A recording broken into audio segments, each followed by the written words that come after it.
Good morning, students. How are you all? I hope you all are safe, you all are fine and healthy at your place. So, today we will start the new topic, that is inverse image and inverse function. Inverse function is very important topic in the chapter relation and function. Inverse function जैसे कि नाम से ही है कि प्रतिलोम फलन, प्रतिलोम मतलब जो फंक्शन आप डिफाइन किए हैं उसका रिवर्स।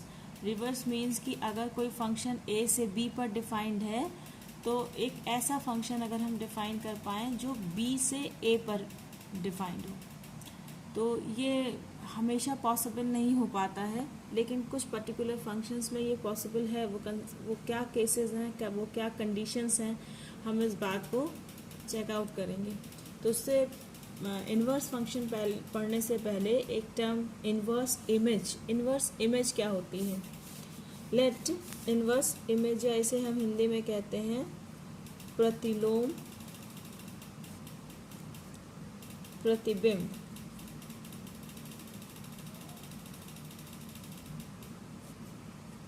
प्रतिलोम प्रतिबिंब। Suppose that कि let f is any function defined from a to b। f कोई फंक्शन है a से b पर, और हमने माना है कि for any x belongs to a, b में कैसे होंगे इन एलिमेंट। अगर हम मान लें ये y belongs to b है, for any x या for each x belongs to a and y belongs to b, such that कि image of x under f is equal to y। यही तो होता है फंक्शंस में, कि फंक्शन में हमारे पास दो सेट्स होते हैं a और b। हम अगर इस पर कोई फंक्शन f डिफाइन करते हैं तो सेक्शन जो सेट a है उसमें x1, x2, x3 and so on x type के एलिमेंट्स होते हैं, और इनकी इमेजेस हमें यहाँ पे fx टाइप एलिमेंट्स के फॉर्म में मिलती है ना। fx मतलब या fx1 या fx2 अगर हम कहें तो उसका मतलब हुआ कि a का जो एलिमेंट x1 है उसकी इमेज वो किससे रिलेटेड है, सेट b में। और ये रिलेशन डिफाइन कैसे होता है, ये रिलेशन डिफाइन होता है हमारे फंक्शन f के कंडीशन से, f के रूल से। अगर हम कहते हैं कि fx is equal to y is equal to fx is equal to 2x, तो इसका मतलब क्या हुआ कि x की हर एक वैल्यू किससे रिलेटेड होगी, b में उस वैल्यू से रिलेटेड होगी जिसकी वैल्यू 2x के बराबर हो। यानी अगर x हमारा 1 है तो y कितना हो जाएगा, y is equal to 2 into 1, it is equal to 2। यानी इसमें अगर कोई एलिमेंट 1 है तो वो किससे रिलेटेड होगा, b में एलिमेंट 2 से रिलेटेड होगा। अगर x इक्वल टू 2 है तो y is equal to 2 into 2, it is equal to 4। तो जो a का एलिमेंट है 2 वो b के एलिमेंट 4 से रिलेटेड होगा। यही फंक्शन का मतलब होता है, यही इस नोटिफिकेशन का मतलब होता है। तो हम मान लेते हैं कि for any x belongs to a and y belongs to b क्या होता है कि fx is equal to y होता है। अब इसका हम प्रतिलोम प्रतिबिंब कहते हैं अगर उसे हम f इन्वर्स से रिप्रेजेंट करते हैं, अगर वो इस तरह पॉसिबल हो कि x is equal to f inverse y। अब यहाँ f इन्वर्स मतलब 1/f नहीं है, f इन्वर्स एक नया रूल है, एक नया फंक्शन है जिसके अंडर में अगर हम y की इमेज निकालें तो वो x आना चाहिए। इस कंडीशन में क्या होगा कि अगर यहाँ पे हम y equal to f inverse x है, sorry y is equal to fx is equal to 2x दिया था, मतलब क्या था कि 1 की इमेज 2 थी। अब अगर एक हम ऐसा रिवर्स हम क्या कहते हैं फंक्शन डिफाइन करें, इमेज निकाल पाएँ कि 2 की इमेज 1 हो, तो हमारे पास नया फंक्शन क्या हो जाएगा कि x is equal to sorry y by 2। यानी अब हम पीछे से चलेंगे तो 2 रिलेट होगा 1 से, मतलब 2 का आधा हो गया 1। यहाँ पे 4 रिलेट है 2 से, तो अगर इधर से हम देखें तो 4 का आधा हो गया 2, यानी यहाँ पे जो वैल्यू थी y उसका 1/2 हो गया ना, y का बाई 2 हो गया। तो ये एक नया फंक्शन, एक नया रूल हो गया। यहाँ पे रूल था डबल होने का, और यहाँ जब हमने रिवर्स से इमेज निकाला तो रूल हो गया हाफ होने का। तो इसीलिए ये एक नया फंक्शन है, ना कि 1/f है। ठीक है, तो जब x equal to f inverse y हो जाए, f x is equal to y implies x is equal to f inverse y, तो इसको हम कहते हैं इनवर्स इमेज और प्रतिलोम प्रतिबिंब। प्रतिलोम प्रतिबिंब मतलब उसका उल्टा प्रतिबिंब। ठीक है, इसे हम कहते हैं प्रतिलोम प्रतिबिंब। अब प्रतिलोम प्रतिबिंब समझ में आ गया हो तो नेक्स्ट हम डिफाइन करेंगे इनवर्स फंक्शन। इनवर्स फंक्शन या प्रतिलोम फलन। प्रतिलोम फलन। प्रतिलोम फलन क्या होता है कि अगर if f is a function from a to b is an 1/1 onto function, is an 1/1 onto function, 1/1 onto function, and x belongs to a, be any element of a, then a function f inverse from b to a। यहाँ पे f कहाँ से कहाँ पे था, a से b पर था। हाँ, और अभी हम क्या कह रहे हैं, next function f inverse is from b to a इस तरह हो कि for each y belongs to b, y के हर एक एलिमेंट के लिए हमें एक we find and unique x belongs to a, एक unique x belongs to a इस प्रकार हो, सच दैट, इस प्रकार हो कि f of x is equal to y implies that f inverse of y is equal to x, then f inverse from b to a is said to be an inverse function of f। inverse function of f, ये definition है कि if f is from a to b is an 1/1 onto function। ये important है कि ये function कैसा होना चाहिए, 1/1 onto। if f is from a to b is an 1/1 onto function and x belongs to a, be any element of a, then f inverse from b to a such that from each y belongs to b we find an unique element, unique x belongs to a, such that if fx is equal to y then it implies f inverse y is equal to x। कहने का मतलब क्या हुआ कि अगर कोई function f है a से b पर और वो 1/1 onto है, 1/1 onto क्यों होना चाहिए, अभी हम इसको बताते हैं आपको कि अगर वो 1/1 onto है, f a b कोई 1/1 onto फंक्शन है, तो f inverse from b to a, f inverse from b to a जो प्रत्येक, अगर ऐसा मिले हमें कि प्रत्येक y जो b में है उसके लिए हमें a में एक ऐसा x मिले कि अगर fx for each fx is equal to y, f inverse y is equal to x हो, तो ऐसे फंक्शंस को हम प्रतिलोम फलन या इनवर्स फंक्शन कहते हैं f का। Then f inverse from b to a is said to be an inverse function of f। ये और क्या वो करता है, इम्प्लाई करता है कि f इनवर्स जो एफ इनवर्स का प्रांत होगा, एफ इनवर्स का प्रांत, प्रांत मतलब डोमेन, जो एफ इनवर्स का डोमेन होगा वो एफ का रेंज होगा, एफ का परिसर या रेंज। पोजीशंस बदल गई क्योंकि एफ जो था वो ए से बी पे डिफाइंड था, तो ए उसका डोमेन था और बी को डोमेन था, लेकिन यहाँ पे बात बदल गई है, एफ इनवर्स डोमेन हो गया है और ए जो है वो को डोमेन हो गया है। यानी एफ इनवर्स का डोमेन एफ का रेंज होगा और एफ इनवर्स का रेंज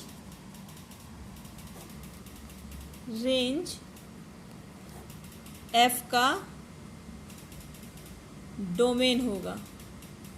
अब इस कंडीशन से आपको समझ में आ गया होगा कि मैं 1/1 क्यों कह रही थी। अगर ये 1/2 नहीं होता, अगर 1/2 है तो इसका मतलब क्या हुआ कि ए की एफ अगर 1/2 है तो इसका मतलब हुआ कि ए के एक एलिमेंट का बी में सिर्फ एक ही एलिमेंट है, और ऑन टू होने का मतलब है कि बी सारा का सारा इन्वॉल्व है। अब जब हम इन्वर्स डिफाइन कर रहे हैं, मतलब बी टू ए डिफाइन कर रहे हैं, तो बी का सारा एलिमेंट इन्वॉल्व होना चाहिए क्योंकि एफ इनवर्स एक फंक्शन है। तो जब यहाँ पर ऑन टू था, बी हर एक ए से रिलेटेड था, तभी तो यहाँ बी के सारे एलिमेंट्स आएंगे और वो ए के एक एलिमेंट से रिलेट होंगे, तभी एफ इनवर्स जो है वो फंक्शन होने की कंडीशंस को फुलफिल करेगा। हम इसे डायग्राम से समझेंगे कि अगर ये है आपका सेट ए जिसमें एक्स टाइप एलिमेंट्स हैं और सेट बी है जिसमें आपका एफ एक्स टाइप एलिमेंट है और ये आपका फंक्शन है एफ। ये 1/2 होने का मतलब क्या हुआ कि x का हर एक एलिमेंट b के सिर्फ और सिर्फ एक एलिमेंट से ही रिलेटेड है। अब हम रिवर्स एक फंक्शन डिफाइन करना चाहते हैं। रिवर्स मतलब कि ये जो पहले a था उसकी जगह पर पहले b हो जाए, हाँ। और ये इसको ऐसा समझिए कि ये a b है, इधर से हम एक फंक्शन डिफाइन करना चाहिए। ये फंक्शन इधर से इधर था ना, a से b पर, अब हम फंक्शन डिफाइन कर रहे हैं b से a पर, और इस फंक्शन को हम लिख रहे हैं f इनवर्स से, क्योंकि रिवर्स है f इनवर्स से। तो इसको फंक्शन होने के लिए क्या होना चाहिए, ये इसका डोमेन था f का और ये इसका रेंज था। अगर ये 1/2 है, 1/2 है तो पूरा कोडोमेन ही उसका रेंज हो जाएगा क्योंकि सारे एलिमेंट्स हैं। अब जब हम इसको इधर से डिफाइन कर रहे हैं तो ये डोमेन हो गया ना, B से A पर कर रहे हैं तो ये डोमेन हो गया और ये रेंज हो गया। जो डोमेन था वो रेंज हो गया और जो रेंज था वो डोमेन हो गया। अब यहाँ पर fx टाइप एलिमेंट्स थे और यहाँ पर x टाइप एलिमेंट्स थे, तो जब ये डोमेन हो गया तो इसके सारे एलिमेंट्स हमें इन्वॉल्व मिलने चाहिए, जो मिलेंगे क्योंकि ये ऑन टू था तो इसका मतलब ये मिलेंगे। और डोमेन का एक एलिमेंट रेंज के केवल एक एलिमेंट से ही रिलेटेड होना चाहिए, तो चूंकि ये 1/1 था तो ये ऑलरेडी एक एलिमेंट से केवल रिलेटेड है।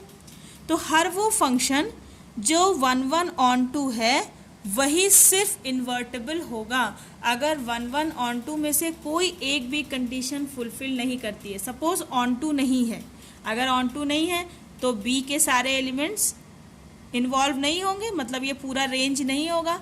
तो जब आप इधर से इन्वर्स रिलेशन फंक्शन करेंगे तो जो रेंज में नहीं था कोडोमेन का वो सारे एलिमेंट छूट जाएंगे। तो अगर डोमेन का कोई भी एलिमेंट छूट जाएगा तो सबसे पहली बात वो फंक्शन ही नहीं होगा। अगर 1/1 ना हो तो 1/1 नहीं होगा तो x के लिए यहाँ हमको एक से ज़्यादा एलिमेंट प्रतिबिंब मिल सकते हैं। सॉरी, एक एलिमेंट, मान लो x1 है, ये x2 है, तो x1 भी f से रिलेटेड हो सकता है, x2 भी f से रिलेटेड हो सकता है। तो जब हम रिवर्स करेंगे तो रिवर्स में हमें क्या मिलेगा, fx2 fx1, तो पहला एलिमेंट सेम हो जाएगा दो ऑर्डर्ड पेयर्स में, तो फिर से वो फंक्शन होने की कंडीशन को फुलफिल नहीं करेगा।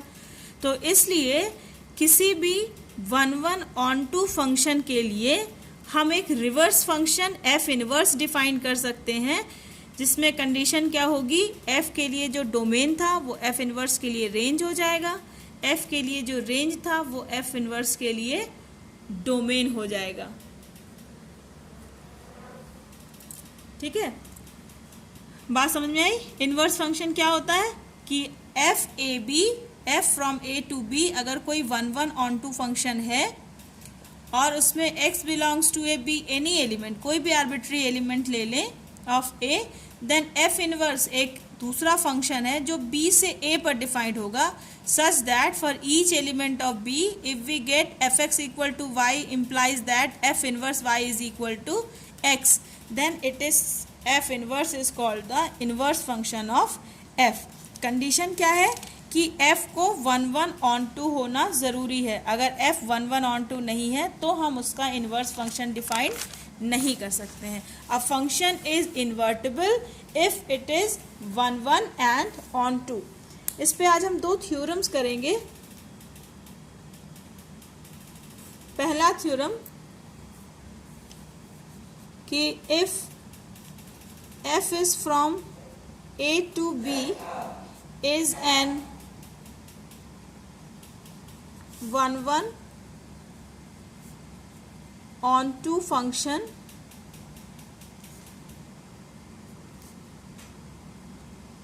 then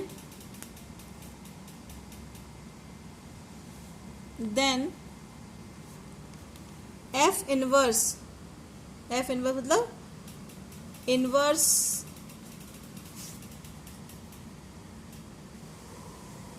फंक्शन ऑफ f क्या होगा, ये f inverse from b to a will be unique. कि अगर कोई function f from a to b है जो 1 ऑन टू है, तो उसका जो इनवर्स फंक्शन f इनवर्स होगा, f इनवर्स मतलब इनवर्स फंक्शन ऑफ f, मतलब f is from b to a will be unique. वो एक यूनिक फंक्शन होगा, मतलब किसी भी f के लिए आपको एक से ज़्यादा f इनवर्स नहीं मिलेंगे। ठीक है, f इनवर्स जो है वो अद्वितीय होगा। f इनवर्स जो आप b से a पे डिफाइन करेंगे वो यूनिक होगा हर फंक्शन के लिए, मतलब किसी भी एक फंक्शन के लिए आपको 2 इनवर्स फंक्शन नहीं मिल सकते हैं। प्रूफ कैसे इसको प्रूफ करेंगे, हम ये प्रूफ कर लेंगे कि ये स्टेटमेंट सही नहीं है। ठीक है, यूनिक नहीं होता है एफ इनवर्स, हमें 2 एफ इनवर्स मिल सकते हैं, मतलब एक से ज़्यादा एफ इनवर्स मिल सकते हैं। Let g from b to a and h also from b to a be 2 inverse functions of f। मान लेते हैं कि f के 2 इनवर्स फंक्शन हैं, g from b to a and h is from b to a। ठीक है, for any arbitrary element y, for any arbitrary element y belongs to b, g of y is equal to x1 and h of y is equal to x2। अगर y कोई भी y जो belong करता है b को, b का कोई element y है, तो उसके अंडर में हमें x1 x2 belongs to a। कोई भी एलिमेंट अगर b में है तो b से हमें a में उसकी इमेज मिलेगी under the inverse function g और under the inverse function h। ये आपका a है और ये b है, तो x1 x2 टाइप एलिमेंट इसमें है, y1 y2 टाइप एलिमेंट इसमें है, तो f तो यहाँ से यहाँ डिफाइंड है। ठीक है, तो f x1 is equal to y1 इस तरह से होगा।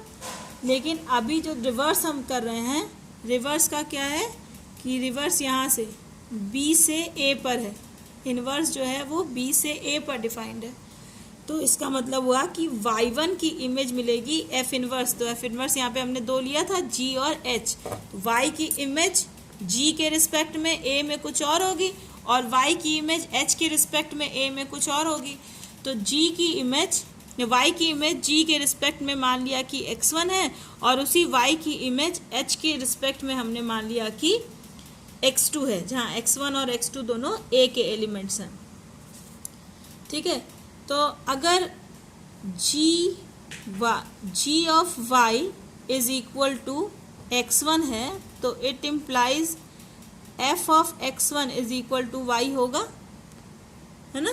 इसका चूंकि ये इन्वर्स फंक्शन है भाई, अगर g को हम f इन्वर्स लिखते तो f inverse of y is equal to x implies that f of x is equal to y, यही ना। तो यहाँ पे हमने f इन्वर्स को g लिखा है, तो g ऑफ y अगर x1 है तो इसका मतलब हुआ कि f x1 is equal to y होगा, and h of y is equal to अगर x2 है तो इसका मतलब हुआ कि f of x2 is equal to y होगा। अब अगर हम इसको इक्वेशन 1 लिखें और इसको इक्वेशन 2 लिखें तो इक्वेशन 1 और 2 से देखो ये दोनों का RHS बराबर है, तो अगर RHS बराबर है तो LHS भी बराबर होगा। तो from equations 1 and 2 f x1 is equal to f x2, since f is 1 1, f क्या है 1 1 है, कि हमने पहले ही माना था कि if f is an 1 1 onto function, तो f 1 1 है, तो अगर f x1 is equal to f x2 दिया है तो it implies कि x1 is equal to x2 होगा, x1 x2 के बराबर होगा क्योंकि ये 1 1 है। तो इट इम्प्लाइज x1 की वैल्यू क्या है gy is equal to x2 की वैल्यू क्या है hy। तो हमने ये दो अलग अलग फंक्शंस लिए थे, लेकिन वो फंक्शंस क्या हो गए, सेम एलिमेंट के लिए सेम आ गए। तो देयरफॉर और it implies for each y belongs to b g of y is equal to h of y। किसी भी y के लिए जो फंक्शन g है वही फंक्शन h भी है, तो therefore function g is same of function h, therefore f inverse from b to a is unique. ठीक है, ये दो अलग अलग फंक्शन हमने डिफाइन किए थे, लेकिन वो दोनों फंक्शन लास्ट में क्या निकले, सेम निकले। तो ये बताता है कि जो f इन्वर्स है, जो इन्वर्स फंक्शन है, ये हमेशा यूनिक होता है, एक ही होता है। उसको भले हमने दो दो नाम दिया था लेकिन ये दोनों ही सेम थे। एक बार फिर से इस थ्योरम को हम रिवाइज कर लेते हैं।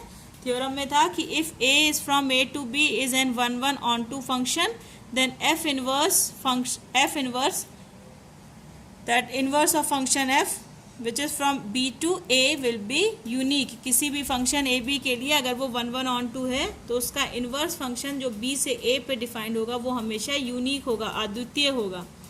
तो हमने ये मान लिया था कि let g from b to a and h from b to a, ये दो इन्वर्स फंक्शन है, यूनिक नहीं है, बल्कि एक नहीं है, बल्कि f के दो इन्वर्स फंक्शन है, एक g है और एक h है।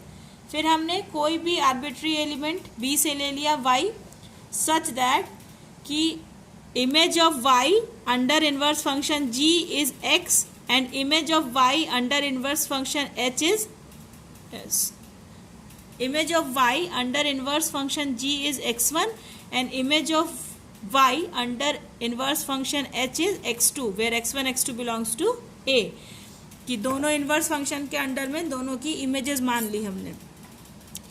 अब अगर जी वाई बराबर x1 है, g इन्वर्स फंक्शन है, g is f inverse actually, तो f inverse y is equal to x1, it means कि f of x1 is equal to y।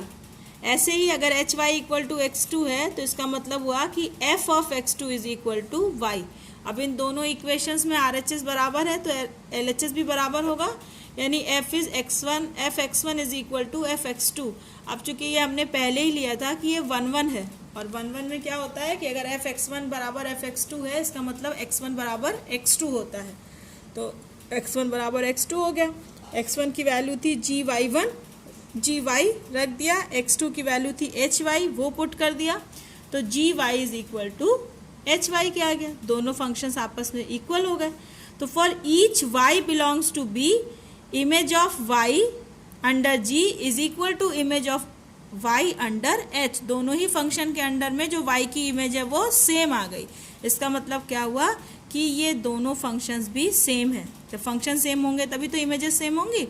इसका मतलब ये दोनों फंक्शन दो अलग अलग फंक्शन ना होकर एक ही फंक्शन है, and therefore it says that कि inverse function is unique, proved.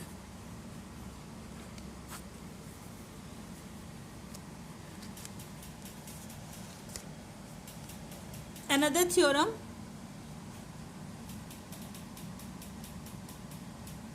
theorem is here.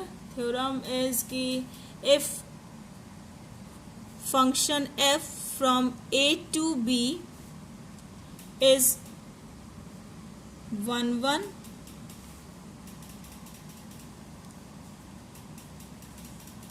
on 2, अगर f a से b पर 1 1 on 2 है, then f inverse from b to a is also 1 1 on 2। अगर f from a to b एक 1 1 on 2 function है, तो f का inverse मतलब f inverse from b to a भी एक 1 1 on 2 फंक्शन होगा। Now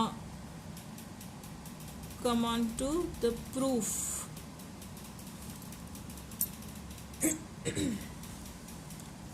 Let y1 and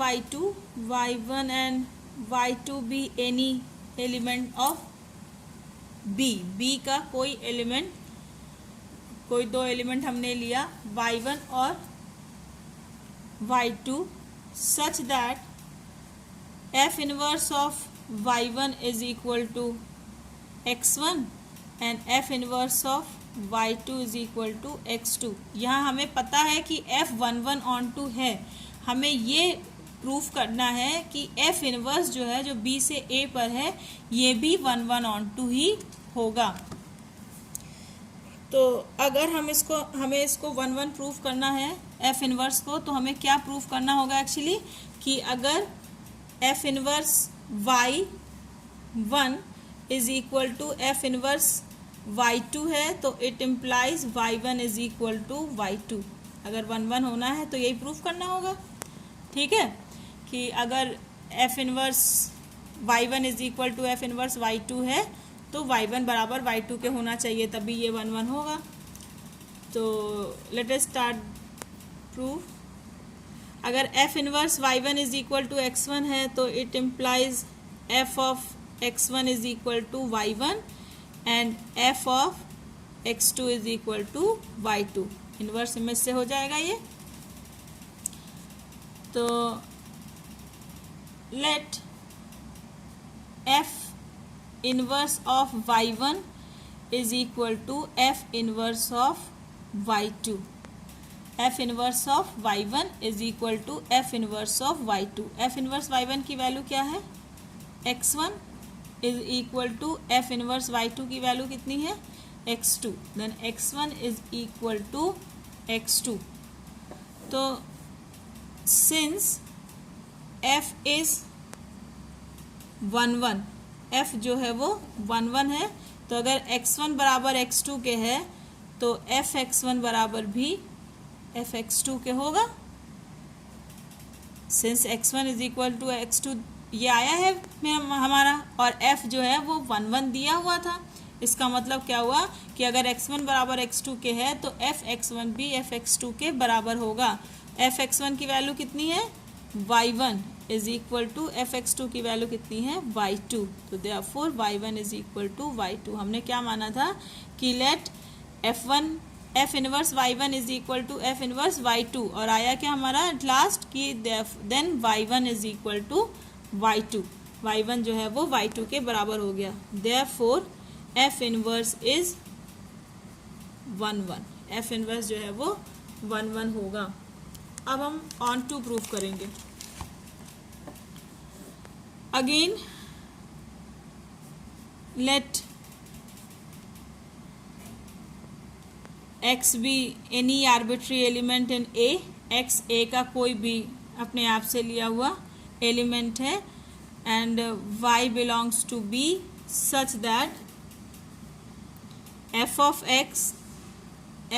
x is equal to y। ठीक है, इस तरह से है। अगर किसी भी एलिमेंट हम आर्बिट्री एलिमेंट x ले A में और y ले b में, इस तरह से कि f of x is equal to y, यानी x की इमेज f के अंडर में y है। तो इसका मतलब क्या हुआ कि f inverse of y is equal to x, y belongs to b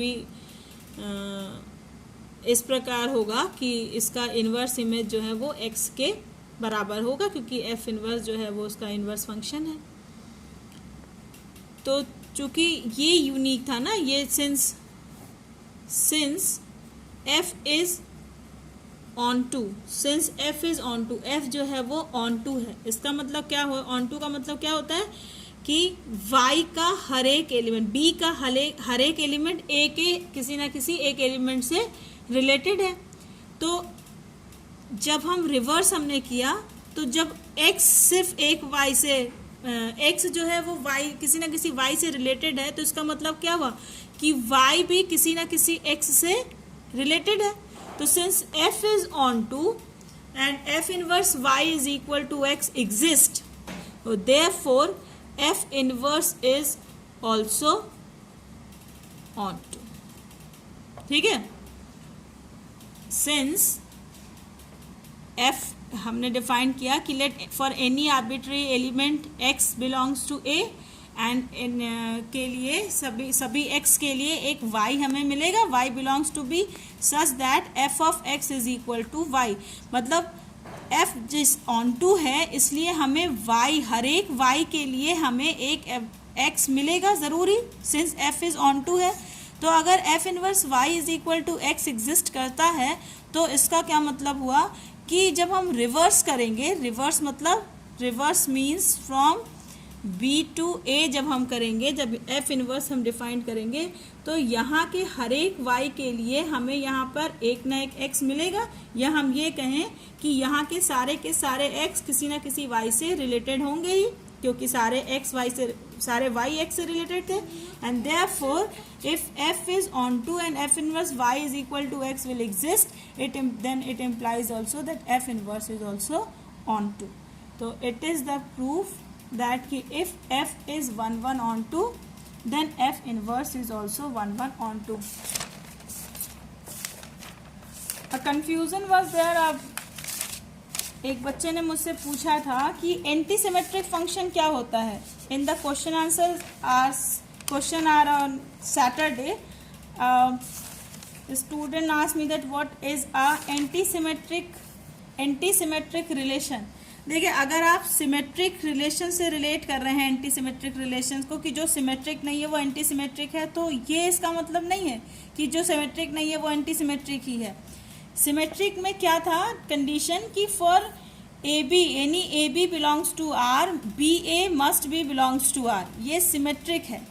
anti symmetric में क्या है कि अगर A B belongs to R है और B A belongs to R है, तो ये सिर्फ उसी कंडीशन में हो सकता है जब ए बराबर बी हो। अगर ए बराबर बी नहीं है तो ये कंडीशन फुलफिल नहीं करेगी। मतलब क्या हुआ कि A B belongs to R and B A belongs to R implies that A is equal to B for any A B belongs to A. A relation R on set A is said to be anti-symmetric relation if and only if for AB belongs to R and BA belongs to R, it is compulsory that A is equal to B, तब ये anti symmetric होगा।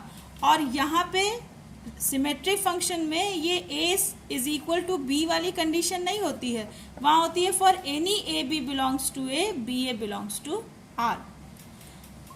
I have explained it in detail in my previous video, so please go through again that video. Till then, keep studying, keep learning, revise the theorems once again, and if you are facing any type of problem in these two theorems, let me know in my inbox.